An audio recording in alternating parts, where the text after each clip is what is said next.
আসসালামু আলাইকুম। আহ আজকে আমরা দেখব হচ্ছে একটা প্রোটিন কিভাবে ভ্যালিডেশন করতে হয়। প্রোটিনটা আসলে উম কতটা ভ্যালিড বা আহ, এটার রিলায়েবিলিটি কতটুকু, এটা আমরা আজকে হচ্ছে ভ্যালিডেশন ভ্যালিডেশন করাটা দেখব যে কিভাবে একটা প্রোটিন ভ্যালিডেটেড করতে হয় বা রিলায়েবিলিটি যাচাই করতে হয়। হ্যাঁ, সো প্রথমে আমাদের একটা প্রোটিন সিলেক্ট করতে হবে।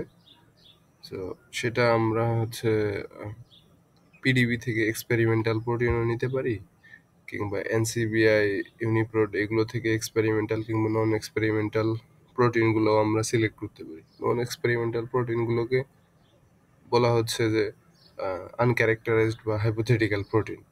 তো আমরা যে কোনো আমাদের কাজের জন্য যে ধরনের প্রোটিন লাগবে, তো আমরা সেই ধরনের প্রোটিনগুলো সিলেক্ট করব। তো সিলেক্ট তো আমরা হচ্ছে পিডিবিতে যাই। সো এখানে আমার সার্চ করা আছে, আমি ক্লিক করলাম লিঙ্কে, গিয়ে হচ্ছে আমরা যে কোনো এখানে হচ্ছে সার্চ করা যাবে টার্ম ইউজ করে। তো ডিজিজের নাম বা প্রোটিনের নাম লিখেও সার্চ করা যাবে, কিংবা যদি আপনাদের পিডিবি আইডি থাকে, আইডি দেন সিকুয়েন্স, এভাবে হচ্ছে সার্চ করা যাবে। তো আমরা নাম লিখেই সার্চ দিই পানামা পানামা অরেঞ্জ, ও আর এই যে আসছে। সো আমরা এটা নিলাম আর কি, পানামা অরেঞ্জ। এটা আর হচ্ছে অনেকগুলো প্রোটিন আসছে এখানে। সেখানে দেখাচ্ছে যে রেজাল্ট শো করছে হচ্ছে 25টা সিলেক্টেড আইটেমস পার পেজ। আচ্ছা, পার পেজে হচ্ছে 25টা আইটেমস আছে। তো হচ্ছে পেজ একটাই আসছে আর কি এখানে। হ্যাঁ, ওকে। দেন হচ্ছে এখানে এই যে রেজাল্ট শো করছে, আচ্ছা, দুইটা দুইটা স্ট্রাকচার শো করছে পানামা অরেঞ্জের। তো আমরা এখান থেকে সাপোজ শুরুটাই নিব।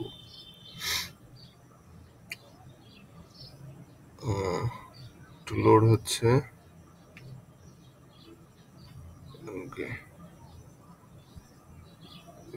আমরা হচ্ছে এই প্রোটিনটা হচ্ছে ডাউনলোড করে নিব।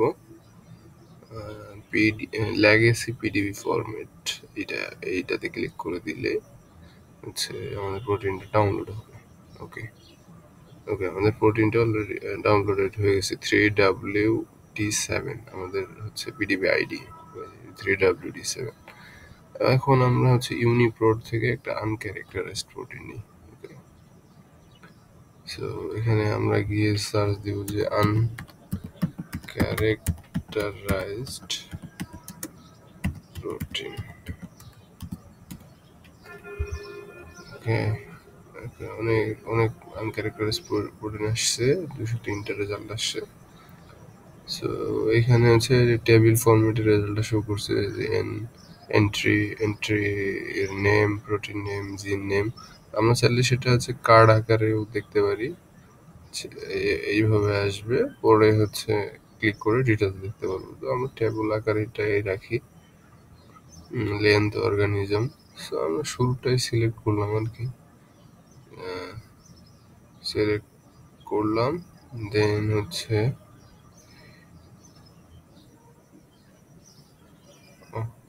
ওকে, আমরা যখন আনক্যারেক্টারাইজড প্রোটিন নিব, তখন আমাদের হচ্ছে হোমোলজি মডেলিং করে নিতে হয়। হ্যাঁ, হোমোলজি মডেলিং করে স্ট্রাকচারটা ডেভেলপ করে নিতে হয়। কিংবা এখানে যদি স্ট্রাকচার দেওয়া থাকে আলফা ফোল্ড স্ট্রাকচার দেওয়া আছে, সো আমরা আলফা ফোল্ডটা হচ্ছে নিয়ে কাজ করতে পারি।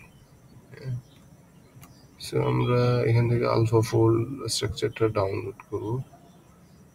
ডাউনলোড হচ্ছে, আলফা ফোল্ড স্ট্রাকচার ডাউনলোড হয়ে গেছে।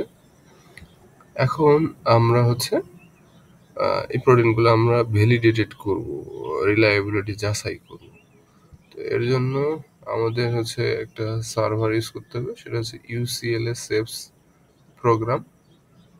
এটা হচ্ছে গুগলে গিয়ে সার্চ দিবেন, আমার এখানে লেখা আছে, আমি সার্চ দিলাম। সো এই ধরনের ইন্টারফেস আসবে। সো এটা দেখা যায় যে অনেক সময় হচ্ছে সার্ভার জ্যাম থাকার কারণে এরর আসে কিংবা শো করে না, কাজ করে না। তো হচ্ছে এটার জন্য একটু করতে হবে, আপনাদের ওয়েট করতে হবে, বা হচ্ছে বেশিরভাগ দিনের বেলা আর কি ট্রাই করবেন, রাতে বেশি হচ্ছে সার্ভারটা জ্যাম থাকে। সো আমরা আগে পিডিবি থেকে যে প্রোটিনটা নিছি, এক্সপেরিমেন্টাল প্রোটিন, সেটা আমরা হচ্ছে আগে ভ্যালিডেটেড করব। সো আমরা এটা সাবমিট দিলাম, তারপর রান দিব। রান দেওয়ার পর আমাদের এখানে হচ্ছে অনেকগুলো অপশন আসবে, ইরাত, ভ্যারিফাই, 3D, হটসেক, প্রচেক। তো আমরা প্রচেকে দিব আর কি। প্রচেকে দিলে আমাদের এখানে রামাচন্দন প্লট অ্যানালাইসিসের মাধ্যমে আমাদের প্রোটিনটা ভ্যালিডেটেড করবে। তো এটা ততক্ষণে হোক, আমরা আরও একটা দিই। আমরা বাকি প্রোটিনটা ইউসিএলএসএফ প্রোগ্রাম, আমরা বাকি যে আমাদের হাইপোথেটিক্যাল প্রোটিনের আলফা ফোল্ডার স্ট্রাকচার আছে, নেওয়া আছে, আমরা ওইটাও দিয়ে দিই এখন। ওকে, সো রান দেওয়ার পর প্রচেক একটু সময় লাগবে রেজাল্ট আসতে, প্রায় হচ্ছে 2 মিনিটের মতো সময় লাগতে পারে, 2-3 মিনিট।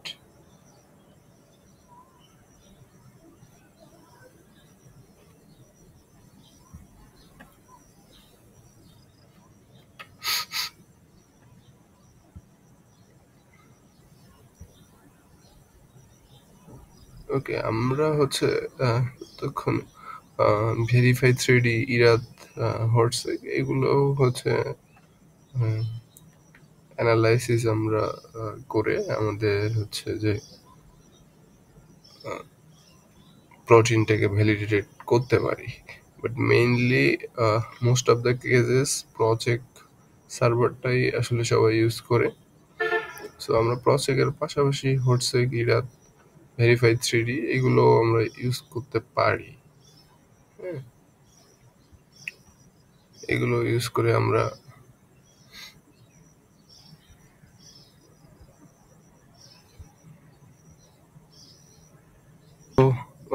আমাদের রেজাল্ট এসে গেছে, মানে প্রজেক্টে আমরা যেটা দিয়েছিলাম সেটা কমপ্লিট হয়ে গেছে। সেখানে দেখা যাচ্ছে যে out of 9 ইভালুয়েশনস, 1 error, 5 warning, 3 pass. Okay, so এখানে ক্লিক করলে হচ্ছে রেজাল্ট আমরা দেখতে পারবো।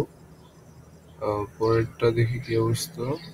এখানে সেম 9 ইভালুয়েশনের মধ্যে 5 এরর, 2 ওয়ার্নিং, 2 পাস। সো আমরা রেজাল্টে ক্লিক করি, দেখি কি অবস্থা রেজাল্টের।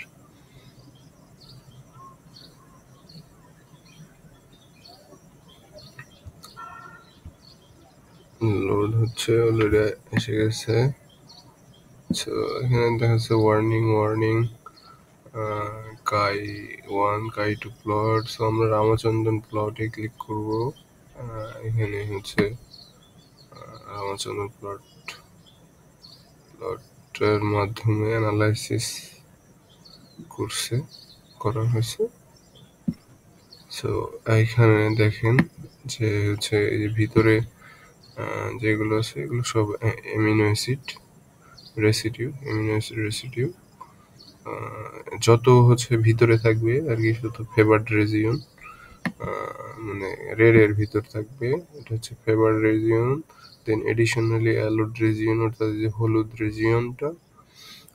দেন জেনারিয়াসলি অ্যালোড রেজিয়ন, যেটা হচ্ছে লাইট ইয়েলো, হালকা হলুদ যেটা। এবং লাস্ট অফ অল ডিসঅ্যালোড রেজিয়ন, অর্থাৎ এই যে হোয়াইট রেজিয়নটা, এটাতে যদি কোনো অ্যামিনো অ্যাসিড থাকে সেটা হচ্ছে ডিসঅ্যালোড রেজিয়নের মধ্যে পড়বে। তো এখানে ডিসঅ্যালোড রেজিয়নের মধ্যে কোনো অ্যামিনো অ্যাসিড নাই। ফেভারিট রেজিনের মধ্যে হচ্ছে 650টা অ্যামিনো অ্যাসিড রেসিডিউ আছে। টোটাল অ্যামিনো অ্যাসিড হচ্ছে 696টা। তার মধ্যে হচ্ছে ফেভারিট রেজিনে 650টা আছে। পার্সেন্টেজের হিসাবে 93.4%। এডিশনাল অ্যালোড রেজিয়ন আছে 6.3%। জেনারিয়াসলি অ্যালোড রেজিয়নের মধ্যে হচ্ছে 0.3%। অর্থাৎ যত ফেভারিট রেজিয়ন থাকবে তত প্রোটিনটা ভালো, এবং অবশ্যই 90-র উপরে থাকলে হচ্ছে রামচন্দ্রন প্লটের যে এটা হচ্ছে পাস করে। রামচন্দ্রন প্লটের স্ট্যাটিস্টিক্স হচ্ছে যখন 90% কোনো একটা প্রোটিন ফেভারিট রেজিনে থাকে, ওইটা আসলে অনেক ভালো একটা প্রোটিন। তো এখন আমরা হচ্ছে আমাদের যে হাইপোথেটিক্যাল প্রোটিনের আলফা ফোল্ড স্ট্রাকচারটা নিয়েছিলাম, সেটা আমরা এখন দেখব। এখানে এরর শো করতেছে। সো মেবি এটা হচ্ছে ডিজালুড রেজিয়নে অনেক আছে, মেবি 90%-এর কম আছে। আমরা তারপর দেখি কি অবস্থা। হ্যাঁ, দেখা যাচ্ছে এখানে টোটাল 105টা অ্যামিনো অ্যাসিডের মধ্যে 91টা ফেভারিট রেজিয়নে, মানে 86.7%। এডিশনাল অ্যালোড রেজিয়নের মধ্যে 12টা, 11.4%। জেনারেসলি অ্যালোড রেজিয়নের মধ্যে একটা 1%। ডিজালুড রেজিয়ন মধ্যে একটা 1%। টোটাল 100%, মানে এটা 90-এর কম। 86%, এটাকেও খারাপ বলা যায় না, বাট 90% ইজ বেটার। 90% পাস করার ফেভারিট রেজিয়নে থাকলে ওইটা সবচেয়ে বেটার প্রোটিন। সো এই প্রোটিন নিয়েও কাজ করা যাবে, সমস্যা নেই। এগুলো আমরা চাইলে এগুলো হচ্ছে আমাদের যে ম্যানুস্ক্রিপ্ট থাকবে, আমরা এই ফিগার স্ট্যাটিস্টিক্সগুলো আমরা হচ্ছে অ্যাড করতে পারবো বিভিন্নভাবে।